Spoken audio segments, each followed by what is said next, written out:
नमस्कार, पुरंदर एक्सप्रेसमध्ये आपले स्वागत आहे। कोडीत येथे लाखो भाविकांच्या उपस्थितीत श्रीनाथ म्हस्कोबा देवांचा पुनर्प्राणप्रतिष्ठापना व मंदिर कलशाला जलाभिषेक सोहळा संपन्न। श्री क्षेत्र कोडीत तालुका पुरंदर येथे लाखो भाविकांच्या उपस्थितीत श्रीनाथ म्हस्कोबा यांची पुनर्प्राणप्रतिष्ठापना व मंदिर कलशाला जलाभिषेक सोहळा संपन्न झाला।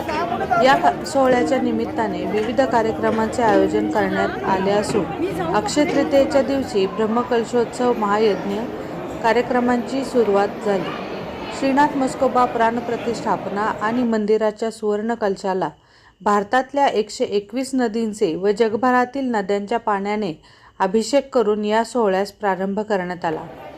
भटकर, शिंगाडे, तरडे, बुरुंगले, ढवाण, जमदाडे, राऊत या मान्यवरांच्या हस्ते व वीर देवस्थानचे ट्रस्टी यांच्या हस्ते जलाभिषेक करण्यात आला, अशी माहिती देवस्थान ट्रस्ट यांच्या वतीने देण्यात आली।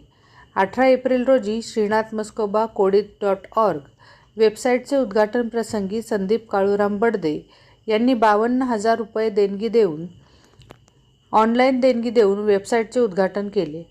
आज सायंकाळी संतवाणीचे भाष्यकार ह.ब.प. श्री गुरु शेखर देगलूरकर यांच्या कीर्तनाने कीर्तन अखंड हरिनाम सप्ताह व कीर्तन महोत्सव सोहळ्याची सुरुवात झाली। दिवसभर महाप्रसादाचे आयोजन करण्यात आले होते। धन्यवाद।